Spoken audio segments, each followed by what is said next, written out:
जय हिंद दोस्तों, मैं एसपी सर आप सभी मित्रों का सदाशिव कोचिंग क्लासेस के यूट्यूब चैनल पर हार्दिक स्वागत करता हूं। दोस्तों आप सब कैसे हैं? मुझे उम्मीद है आप सभी लोग स्वस्थ होंगे और मस्त होंगे। दोस्तों आपका भाई आज आपके लिए मोटिवेशनल क्लास लेके आया है, जिसका टॉपिक आपने के भाई ने रखा है निर्णय अब तुम्हारे हाथ में। क्या रखा है बेटा? निर्णय अब तुम्हारे हाथ में।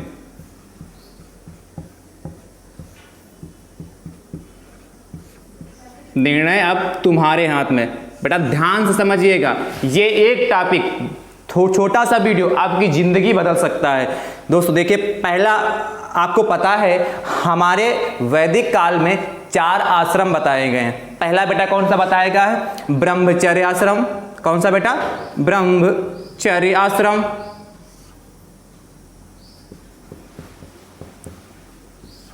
दूसरा बेटा गृहस्थ आश्रम।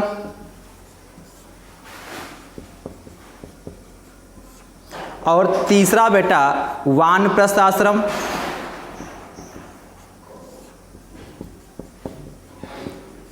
और बेटा चौथा है क्या? संन्यास आश्रम। अब आप सभी लोग सोच रहे होंगे इनसे हमारा क्या लेना देना मोटिवेशनल से। ध्यान समझिए, आप सभी लोग जब ऊपर से आते हैं, कहने का मतलब जब आपका जन्म होता है तो आप सभी लोगों के पास 2 बक्से होते हैं। क्या होते हैं? 2 बक्से। उन बक्सों में भरा क्या होता है? उन बक्सों में एक बक्से में आपका बेटा सुख होता है, दूसरे बक्से में बेटा क्या होता है? दुख होता है। क्या? जब आप सभी लोग का जन्म जब होता है, ये मान लेते हैं 2 बक्सा। पहला बक्सा हमारा और ये फर्स्ट बक्सा है हमारा, और ये बेटा हमारा कौन सा बेटे? ये दूसरा बक्सा है। ध्यान समझिएगा, ये दूसरा बक्सा है। आपका जन्म हुआ तो आपके पास 2 बक्से, एक फर्स्ट बक्सा एक दूसरा बक्सा। एक बक्से में, इन दोनों में से किसी एक बक्से में भरा है सुख। क्या? दोनों बक्से में से किसी एक बक्से में क्या भरा है? सुख भरा है बेटा। और एक बक्से में बेटा भरा है दुख। अभी उसके अंदर हमने लिखा नहीं, हमने कहा इन दोनों बक्सों में एक बक्से में बेटा भरा है सुख, दूसरे बक्से में क्या भरा है? दुख भरा है। डिसाइड आपको करना है कि हमें खर्च कौन सा पहले करना है। डिसाइड आपको करना है कि हमें इन दोनों में से खर्च कौन सा करना है। कहेंगे सर ऐसा कैसे? हाँ, ये दोनों बक्से आपके अपने पूरे जीवन काल में खर्च ही करने हैं। ये दोनों बक्से आपको अपने पूरे जीवन काल में खर्च ही करने हैं। मतलब यदि आप पहला सुख का बक्सा खोलेंगे तो आपको दूसरा बक्सा क्या? दुख का मिलने वाला है। और यदि आप पहला बक्सा दुख का खोलता है तो आपका दूसरा बक्सा सुख का मिलने वाला है। कहेंगे सर कैसे? देखिए बेटा, हमने इसीलिए पहले लिख दिया क्या? 4 आश्रम हमने बताए गए हैं। क्या बताए गए? कितने आश्रम? 4। ब्रह्मचर्य, गृहस्थ, वानप्रस्थ, संन्यास। आपको पता है कि विद्यार्थी का जीवन किस आश्रम में गुजरता है? ब्रह्मचर्य अवस्था में। विद्यार्थी का जीवन किस आश्रम में गुजरता है? ब्रह्मचर्य आश्रम में। इसकी अवधि कितनी होती बेटा? इसकी अवधि बेटा कितनी होती? 0 से बेटा 0 से कितना? 0 से 25। इसकी अवधि बेटा 0 से 25 होती। गौर करिएगा, कितनी? ब्रह्मचर्य की 0 से 25 होती। इसकी बेटा कितनी होती है? इसकी 25 से लगाकर कितना? 50 के बीच में होती। और इसकी बेटा कितनी होती? 50 से लेके कितना? 75। और इसकी बेटा कितना होती? 75 से 100 वर्ष तक। यदि हम मनुष्य की जिंदगी 100 साल मान लें तो ये 4 आश्रमों से उसको गुजरना ही पड़ता है। कहने का तात्पर्य है, यदि आप ब्रह्मचर्य अवस्था यानी कि जब आप पढ़ाई करें, यानी कि इस समय की अवस्था जो आप इस समय पढ़ाई कर रहे हैं, ये अवस्था आपकी कौन सी अवस्था है? ब्रह्मचर्य अवस्था में। यदि आपने इस समय त्याग कर लिया, पढ़ाई कर लिया, लोहे के समान तप लिया, तो आप क्या यानी क्या कर रहे हैं? इस समय दुख भोग रहे हैं। एक तरीके से मान लेते हैं कि आप दुख भोग रहे हैं। क्यों? क्योंकि आपने क्या खूब मेहनत कर रहे हैं, कम सो पा रहे हैं, ठीक है, सुबह जल्दी उठ रहे हैं, शाम को क्या लेट में सो रहे हैं, दिन भर पढ़ाई करते हैं, दिन भर मेहनत करते हैं, ठीक है। और अपने आप, कुछ बहुत सारे बच्चे ऐसे जो किराए से रह के अपने आप पढ़ते हैं, ठीक, अपने आप खाना बनाते हैं। तो क्या है, ये बहुत ही कठिनाई का समय है और बहुत ही मेहनत के साथ आप लोग पढ़ाई कर रहे हैं। जो छात्र ये कर रहे हैं यानी कि वो क्या है, पहला बक्सा उन्होंने कौन सा चुना है, दुख का चुना है। यानी कि पहला बक्सा उन्होंने कौन सा चुना है, दुख का चुना है। जो इस समय पढ़ाई ईमानदारी से, लगन से, देखो पढ़ाई तो सब कर रहा बच्चा, लेकिन ईमानदारी, लगन और मेहनत के साथ जो कर रहा बच्चा कर रहा, वो उसने पहला बक्सा दुख का चुना। यानी कि उसकी अवधि कितनी है, 0 से 25 साल। यानी कि ये 0 से लगाकर 25 साल तक वो क्या, इस वाले बक्से को चुनेगा। 0 से 25 साल तक इस वाले बक्से को चुनेगा। और 25 साल के बाद जैसे वो 26 साल में प्रवेश करेगा, यानी कि 26 से लगाकर 100 साल तक आराम से उसका अगला बक्सा क्या हो जाएगा, सुख का हो जाएगा।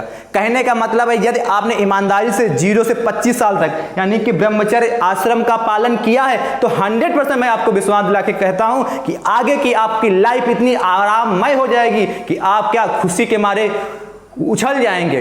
बात समझ पा रहे हैं, बिल्कुल जीवन आपका सरल हो जाएगा और आगे मस्ती के साथ जिएंगे। यदि आपने शुरुआत के 25 साल तक क्या किया, ईमानदारी के साथ पढ़ाई की, तो आपने पहला बक्सा कौन सा चुन लिया, दुख का। यदि ठीक है, और यानी कि 75 साल आपके गृहस्थ आश्रम, वानप्रस्थ आश्रम, संन्यास, यानी कि तीनों आश्रम क्या सुख के साथ गुजरेंगे। लेकिन यदि आपने धोखे से भी पहले चुन लिया सुख, जिसकी उम्र कितनी है, मात्र 25 साल, पहले बक्से की उम्र कितनी, मात्र इसकी 25 साल है। यदि आपने पहला सुख का बक्सा चुन लिया तो सोच लीजिए आपका आगे का जीवन कैसा होने वाला है। यानी कि आगे के 75 साल आप क्या भोगेंगे, दुख। 75 साल कहने का मतलब आगे जितना आप जिएंगे 25 साल के बाद, जितना आप जिएंगे, जितने साल जिएंगे, वो आपको सब कुछ दुख काटना पड़ेगा। तो आपको ये डिसाइड करना है, निर्णय अब आपको लेना है। निर्णय अब तुम्हारे हाथ में कि आप पहला बक्सा चुनना चाहते हैं कि दूसरा बक्सा, पहला सुख चुनना चाहते हैं कि दूसरा दुख का चुनना चाहते हैं। माता पिता ने अच्छे से पैसे दिए, आराम से बाहर एक रूम लिया है, कोचिंग जा रहे हैं, मस्ती कर रहे हैं, आज कोचिंग का गोला मार रहे हैं, कल वहां जा रहे हैं, दोस्तों के साथ पैसा उड़ा रहे हैं, अपने आगे 2 लोगों के पास साथ पैसा उड़ा रहे हैं, मार्केट टहल रहे हैं। बात समझ पा रहे हैं, इधर उधर के जीवन बीत रहे हैं, अपनी गर्लफ्रेंड के साथ टहल रहे हैं। तो ये सारी चीजें यदि आप इस अवस्था में कर लेंगे, किस अवस्था में, एक 0 से 25 अवस्था जिसमें आपको पढ़ाई करनी थी, यदि उस अवस्था में आज ये सब कर लेंगे, यानी कि आपने पापा के पैसे पे सुख भोग लिया है 25 साल तक, वो भी आराम से, क्योंकि उस समय पैसा तो पिताजी देते हैं कि मेरा बेटा कैसे ना कैसे सफल हो जाए। उस समय पैसा आपको मिलता है, पिताजी आपको देते हैं, जितना आप मांगते हैं उतना देते हैं, क्योंकि उनके अंदर क्या होता है, एक क्या होता है कि मेरा बेटा सबसे ऊंचाइयों पर पहुंच जाए। लेकिन आपने उस समय अपने पिता का विश्वास तोड़ा है, तो 100% आपको मैं विश्वास दिलाता हूं क्या, कि आपके 25 से 75 साल यानी कि 25 साल के ऊपर जितना भी समय होगा आपके लिए, वो बहुत ही दर्दनाक होगा, दुखमय होगा। बात समझ पा रहे हैं, इसीलिए आपको सदैव पहला बोरा यही चुनना है, दुख का, जिसकी उम्र भी 25 साल है। 25 साल आप मेहनत करिए और आगे की उम्र पूरी आराम करिए, मस्ती के साथ जिए, जो आपका जीवन सुखमय होगा, आपका परिवार आगे की ऊंचाइयों पर जाएगा, बुलंदियों पर जाएगा।